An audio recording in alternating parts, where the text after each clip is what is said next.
short introduction to the Iliad and the dialect of Homer. The Iliad.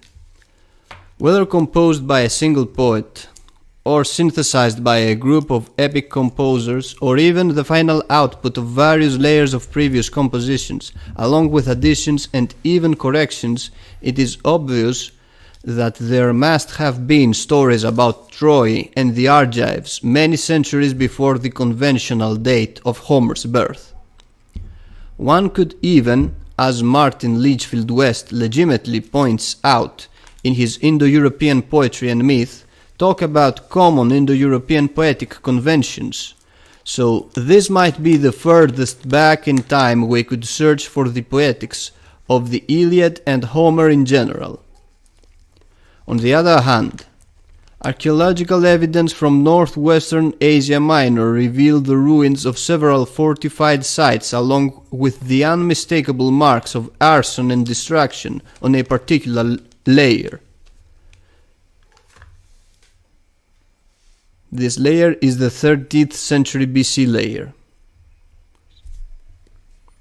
The historicity of the siege of Troy by the Greeks is doubted, but there must be at least some truth to the sayings of Homer, something that can be pointed out by the expansion of Greek settlements on Asia Minor, along with the expansion of Greek ceramics and additionally the records of the Hittite Empire referring to the Ahiyawa, which is Achaeans, as a serious military threat on their western frontiers.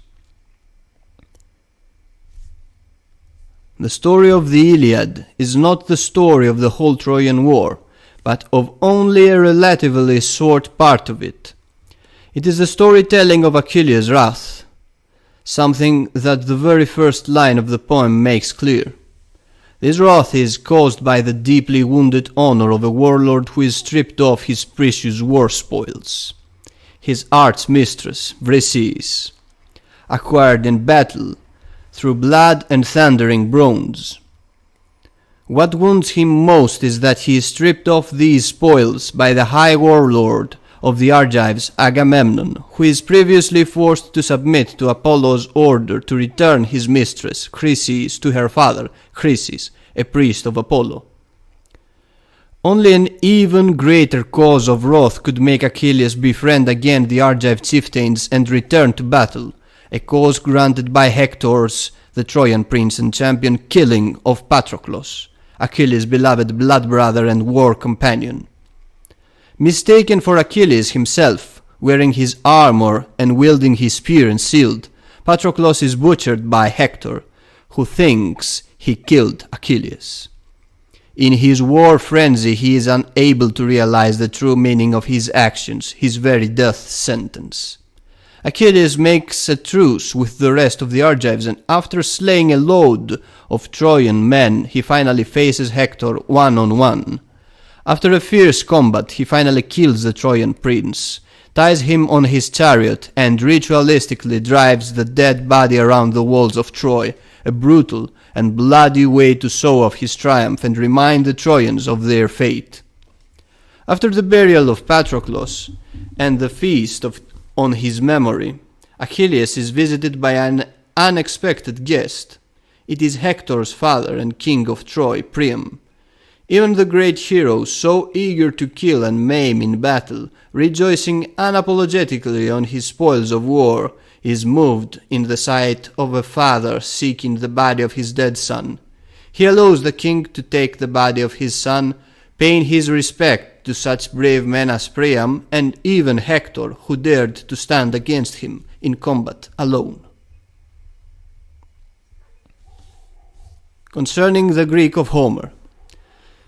For those who have already acquired some familiarity with the Attic dialect, in essence, the dialect of the classical Greek canon, such as Aristotle, Plato, Thucydides, etc., the language of Homer will appear much more flexible and yet archaic and even brutal in some aspects. For those new to Greek in general, some perplexities might arise concerning the variability of standard and metric forms of various declensions, along with the far more complex grammar and syntax than the majority of most modern European languages. Lesson 1. The alphabet. We should first take a look at the Greek alphabet and the respective pronunciations of them, along with the diphthongs and the various consonant clusters. We have the form on the first and second column. On the third column, the pronunciation in an example of an English word. We have a simplified international phonetic alphabet value of each Greek letter. And last, we have the name of the Greek letter. Let us begin with the letter alpha or alpha. Okay, before beginning, a native Greek speaker, what should expect regarding what he already knows about Greek? Oh, he should expect a tremendous difference concerning various letters, especially the vowels, but also quite a few consonants. He should expect a vast difference in pronunciation. Some of the letters are pretty much pronounced the same way, but for instance, what I think hits most on the ear of a native, of a modern speaker of the language is the phonetic value of ita, which is heta in ancient Greek. In simple terms, it is a long e instead of an e. In simple terms, a native speaker like me yes, will feel like he's facing a foreign language. Definitely. And this is the valid from the aspect of science pronunciation. Yes, it is a reconstructed pronunciation. We shall discuss about the methods. We shall have a short discussion concerning the methods of this phonetic reconstruction. Okay, and we should definitely do this too. So, I, as the student in this course, I have to clear my mind. Yes. And face it like a completely new knowledge. Yes, definitely. So it will be a little difficult for me, a little easier for a non-Greek speaker, I think. Maybe. Okay. With the right mindset, we shall face all difficulties.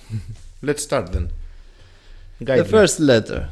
I will repeat after you. Alpha, in modern pronunciation, alpha. Now, the difference here Alpha. concerning the... Yes? Yes, repeat. Alpha. Yes.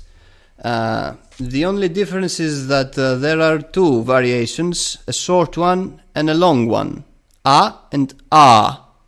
A. Yes. The long one is twice as long as the short one. Like the Arabic variations. Yes. Of A. Yes. Okay. And we have an English example, the word like. It might be difficult for English speakers because there are various A's, but not a clear A, as in Greek. Not like the Italian. Yes, not like the Italian. The second letter, beta or vita. Okay. In modern is vita, as I know. Yes. But now is beta. Beta. Like the beta version. Yes. Okay. This is foreign for me. Yes. So in simple terms, it's bu. It's a b. Yes. We don't know if it was a hard one, a soft one. We can only imagine. But a close one would be a pronunciation like the word book. Book. All right. The third letter, gamma. And in modern pronunciation, gamma. You see the difference here, g and g. It's like when we combine in modern Greek gamma and kappa. G. Yes. Okay. Like gamma kappa, g. Like So- the English word gum. Gam, game, Game. gambling. Yes. Okay, similar. Another foreign element then. And I think it's the next, as I Yes, see. the next one is delta. Delta in modern Greek. The and d. So in the Homeric language and most of the ancient language, it is d. Delta, like dental. Now, next one, epsilon. Pretty much the same with modern Greek, like the English word error. Okay, short or long? It is short, always short. Yes, always. Because we have the long one, which is eta. Okay.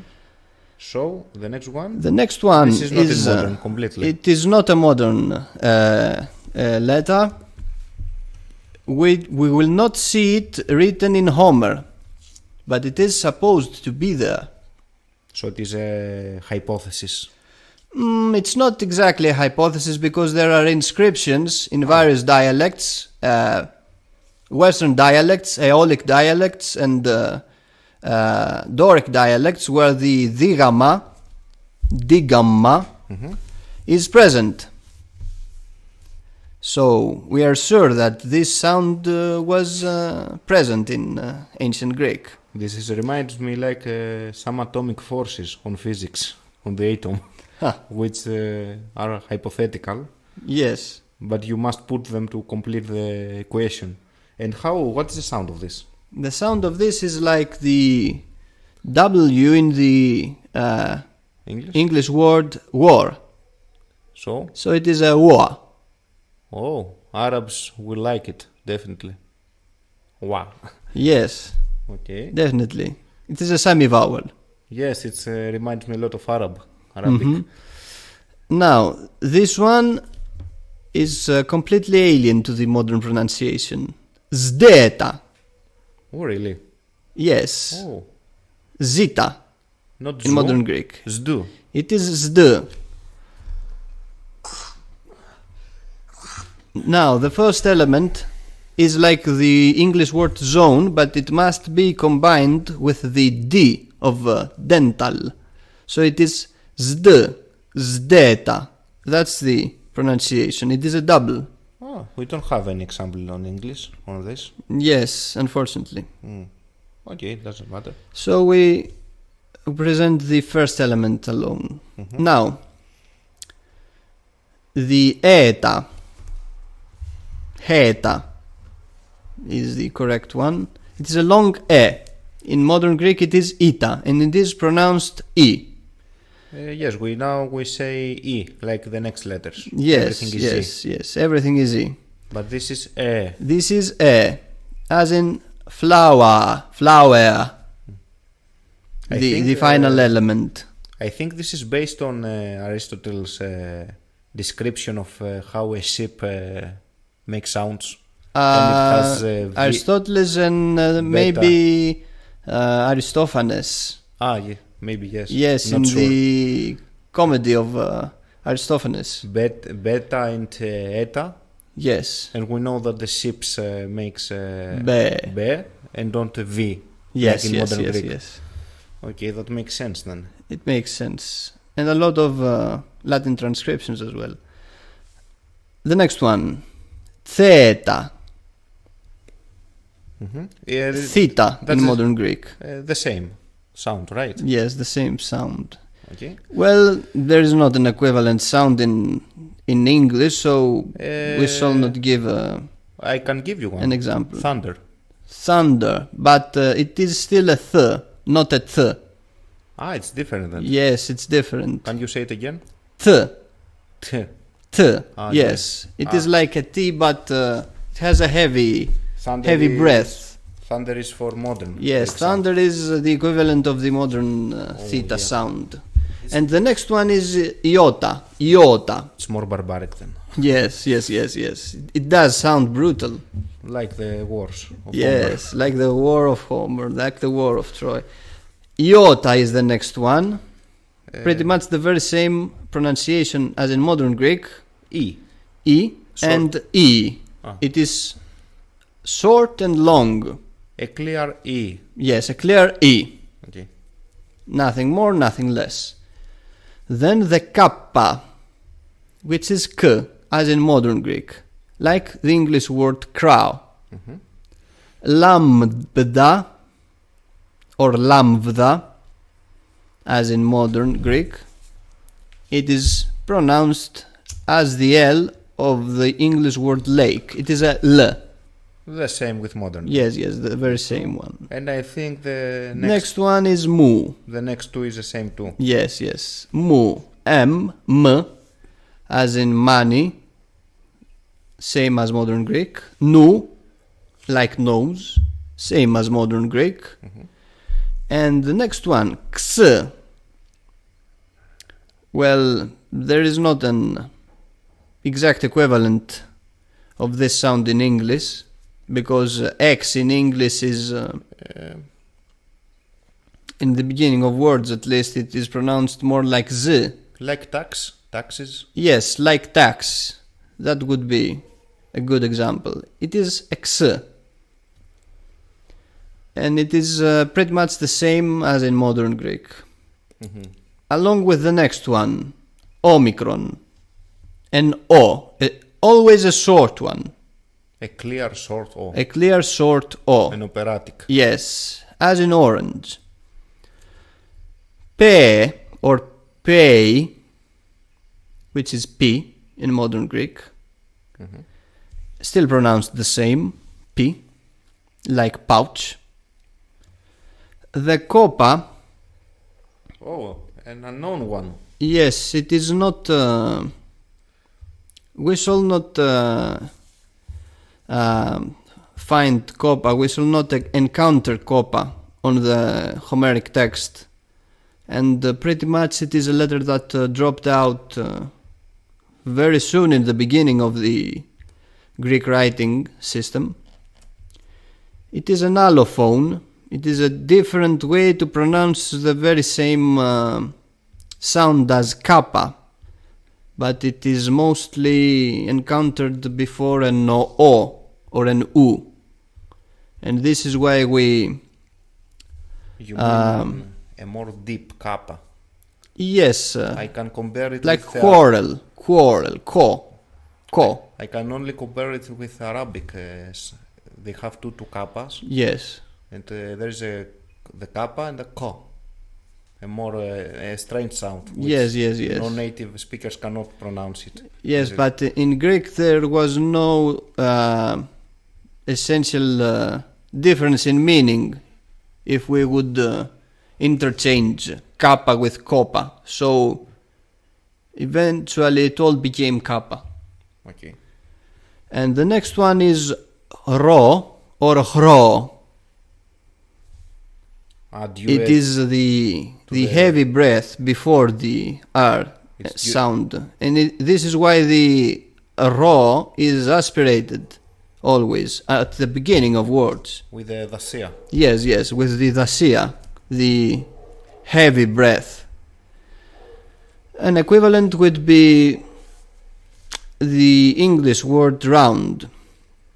Sigma, as in soul, s, which is the same as in Greek, as in modern Greek. Tau, excuse me, tau, it's not a heavy Tough t, in it is a slim t sound, as in T. Tau or tough in modern Greek.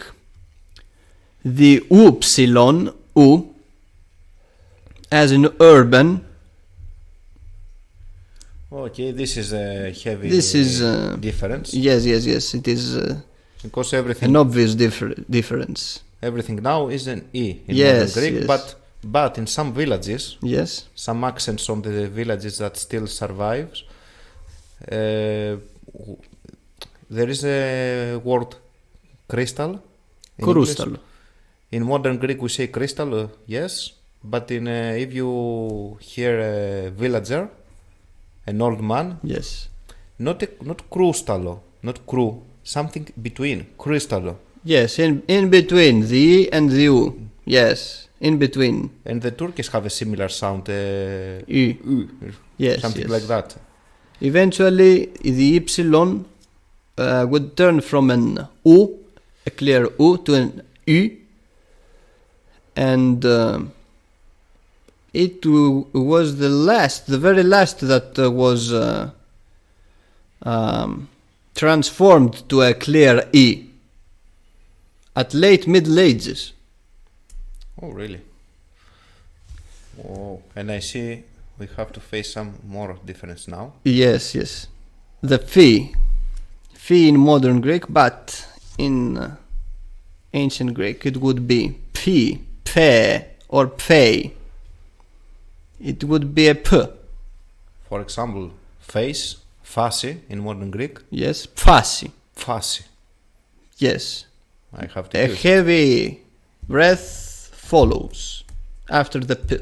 After the p there is a heavy breath. P. A p. A heavy out breath. Yes, yes. Okay. The very same with he or k.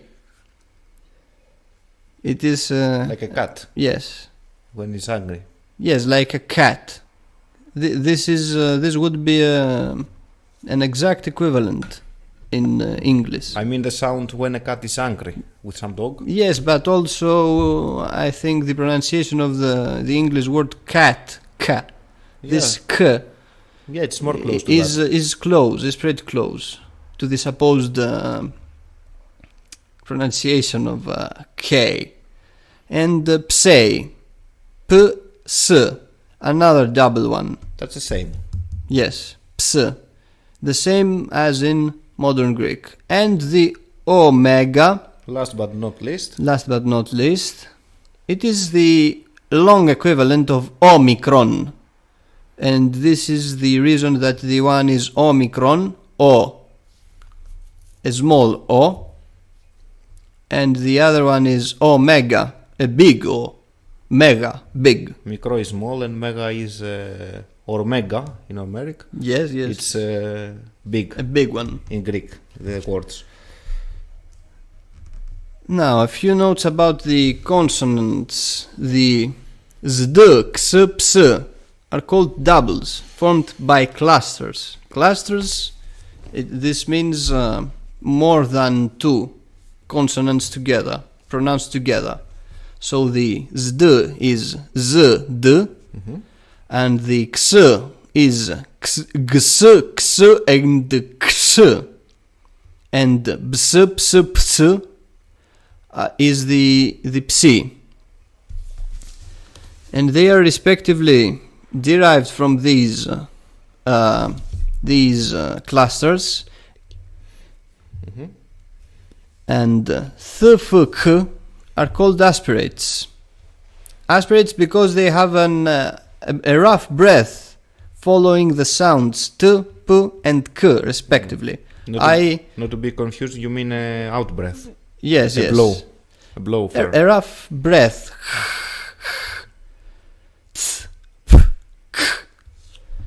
As for ro, when it is placed in the beginning of a word, it is aspirated as well, the heavy breath preceding the consonant. Hra, hr. As in hrodos, hrodos. like chrima.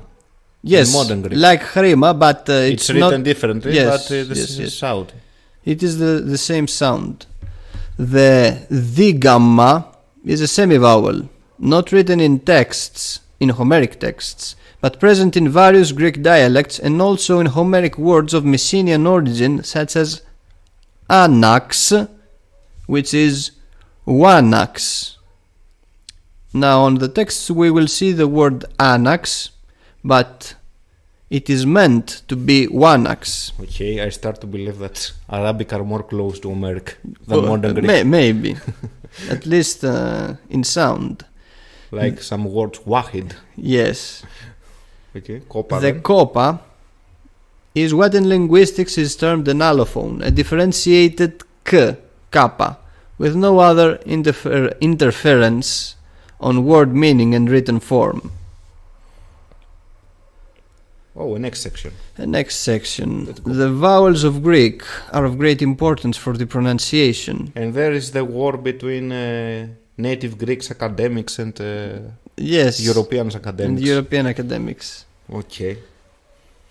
You have to give a battle here. Okay. Especially it is the distinction between short and long ones, because it is really important for the prosody.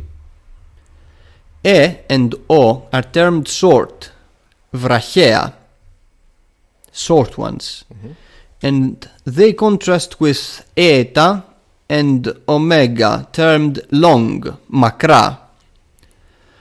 The letters A, E and upsilon are termed δίχρονα, those with two different durations, for being long or short in different occasions, primarily in respect with etymology, but also due to modifications during the declension of words. Like balanders, then. Yes, they may be a short, they may be a long one. And sometimes this is really handy for the Homeric composer, because he is able to I suppose you handle use different forms of the same word so that the prosody is as he likes. Now, for the convenience of the student, there will be markings of short and long vowels over the δίχρονα, the first symbol for the short and the second one for the long ones. The first is for the short ones, and the second for the long ones. These vowels synthesize in diphthongs, generally long in duration, and these are the following. The diphthongs are two vowels. They are pronounced in a separate way, but they are pronounced as one syllable. So like the I in the word 5, we have the AI, which is alpha and iota, I. Okay, and to prepare the listener, this is a difficult part of learning Greek. Yes. For a native Greek child or a non-native learner, because all of this in the table they are different on modern Greek, and that's the reason when we hear a foreigner reciter of Iliad, and we cannot understand him what he says, because he treats differently they are completely different. So completely different. For instance, you say the Homeric, and I say yes. I, for instance, is in modern Greek. Exactly. A, like main, is in modern Greek. Foil, oi, like foil, is in modern Greek. Ui, like swing, is in modern Greek. Actually, this is not a very common case in modern Greek. Yes. It's we don't find it except in the case of the word son. Yes, Ios. My son. Ios. Ios, we say. Yes. In the Homeric we say huios. Huios. Okay. Au, as in about, which is av or av in modern Greek. Eu, we have no... In modern it's yes, F. In modern Greek it's F or Ev. O, which is go, like go. And it is U. It is U in modern Greek.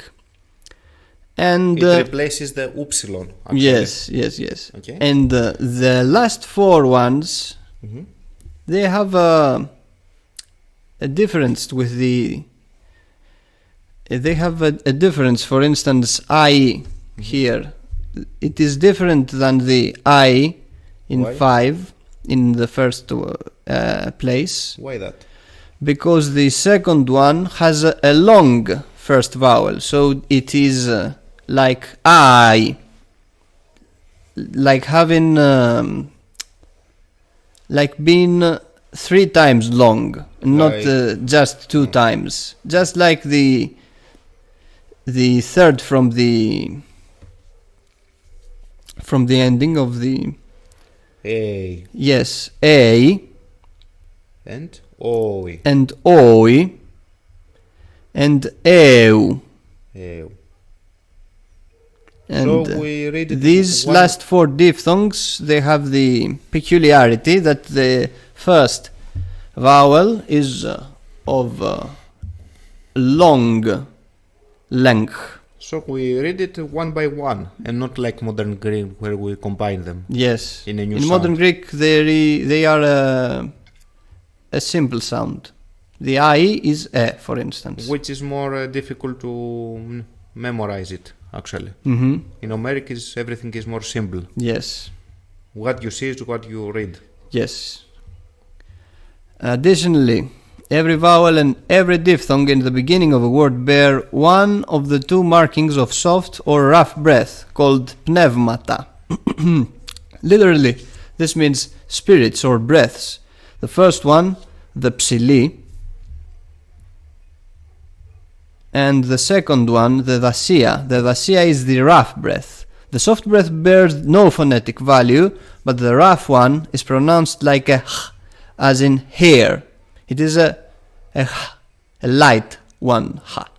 This is for English speaker when we say Hellas, Yes, Helen. yes. Okay. And there is also an and the equivalent sound in Arabic, I think. Yes, of course. And they have more ha there, actually. But yes, the transcription to the Latin, it's very enlightening Yes, about it's this aspect. really useful.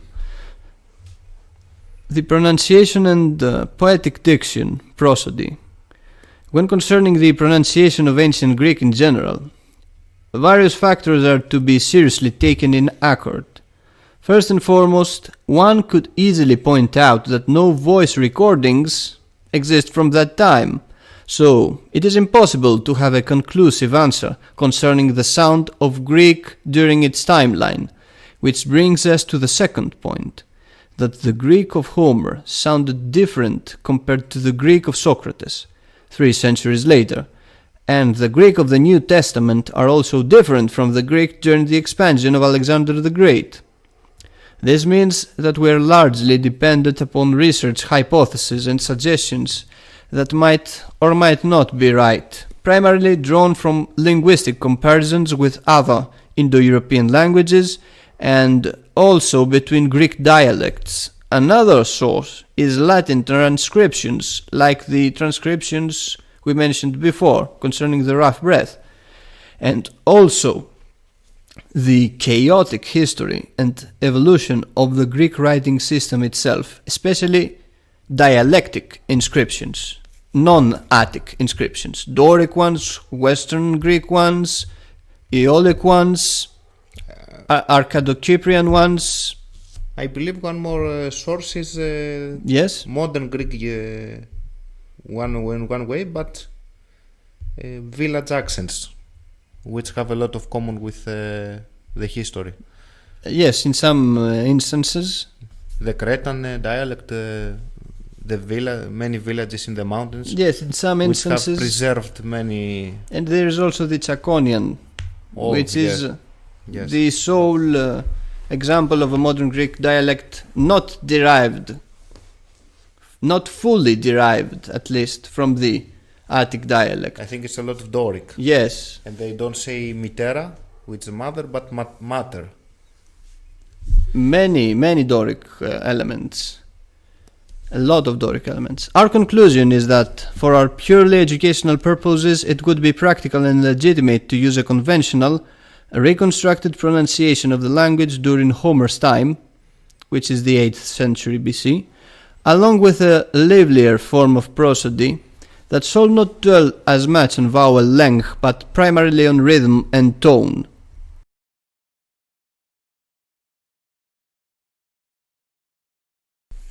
My question is this now. You said that our base is scientific hypothesis and research Yes. on this. But of course we cannot even hear recordings from 2 centuries ago, not even so deeply in the timeline. Yes.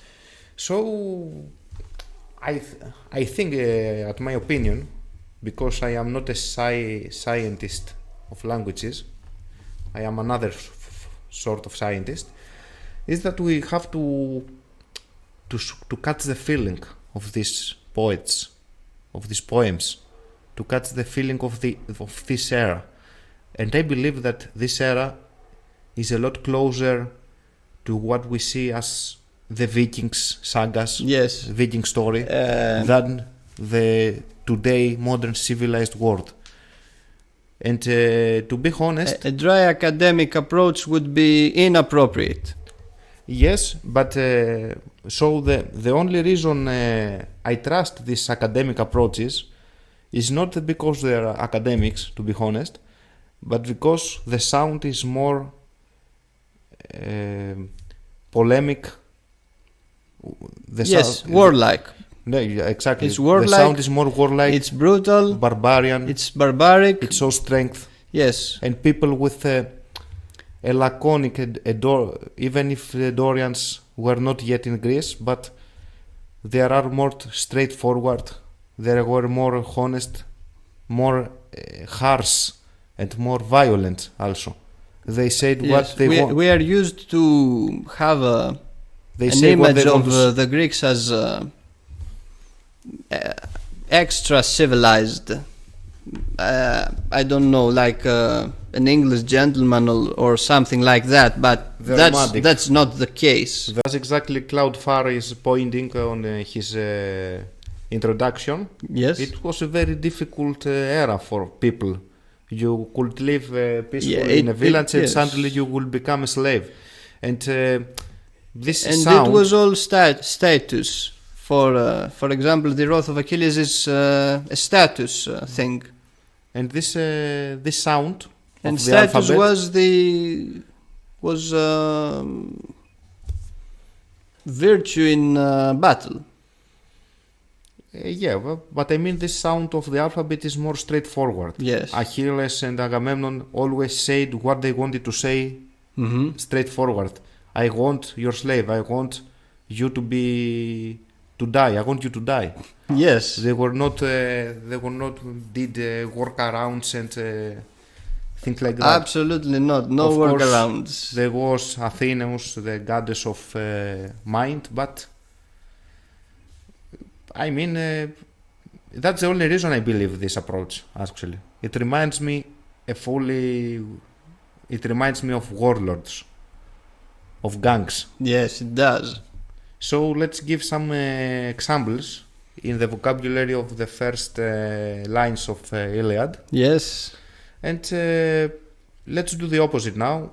I will read the modern Greek approach. Okay. As we are taught here in Greece in schools and in universities. Alright. Okay. And you will read after me the Homeric academic approach. Okay. So the first word is menis or menis. In modern menis or? Yes, menis. Okay, and it means the rage of Achilles. Rage and madness. So this is the first. Let's go horizontally. Horizontally. This is in us now. It is psyche. It's the same sound everywhere. Yes. So in Homeric. And in Homeric Greek it is psyche. A lot of. Bear in mind that the upsilon is a long one. It is marked as long one. So it is psyche, which means soul. It's hard and poetic at the same time, I think. Now the next one, aido. Okay. As you see, I use the diphthongo. I use it with a modern Greek approach, which is a simple e. E. Aido. Okay, and meaning sing, chant, or hymn. This is ice. I think it's the same in Homeric. Yes, it's the same. Ice. Although It is a different way to name the god of the underworld, which Hades. we say Hades in murder, or Hades. Hades, with a rough breath. Or Hades in... as pointed by the English transcription. Oh, nice example. Thea. Thea. Say it again. Thea. Okay, we have a lot. With a T. We have a big difference. Proiapto. This is actually pretty much the same. Proiapto. The only difference, the last O. The durations. Yes, the last O is a long one. Piliades. Piliades. Yes, this is a great, vast difference. Peleiades. A son of Peleus. And the hero, which is Eros. Heros. Oh, I think there are enough, actually. Mm-hmm. And we will continue with a comparison of a modern Greek recitation of the first line of Iliad and one with Homeric Greek recitation. Okay. Μήνυν άιδε Θεά, πηλιάδε ο Αχιλλείος, ουλωμένην. Η μυρία χεής άλγε έθηκεν, πολλάς διφθήμους ψυχάς άιδη προήαψεν ηρώων. Αυτούς δε ελόρια ατέφιε κίνεσιν, ιονίσιτε δέτα. Διός δε ετελείε το βουλή.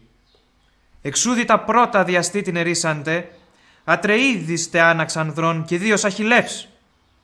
Τι σταρσφό εθεών ερηδειξινέοι και μάχεστε, λιτούς και διώσιος, ο γάρ βασιλείοι χολοθείς, νούσον αναστρατών ορσε κακήν, ο λέκοντο δε λαοί.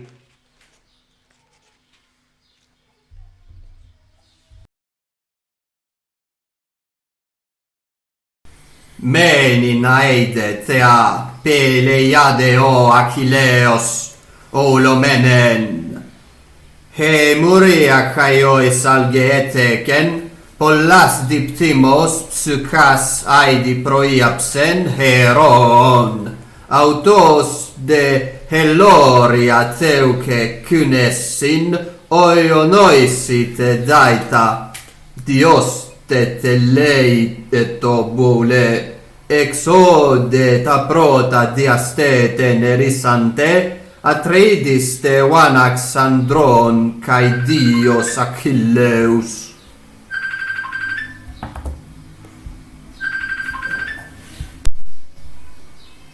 Exode ta prota diastete nerisante, Atreides te Anaxandron kai Dios Achilleus.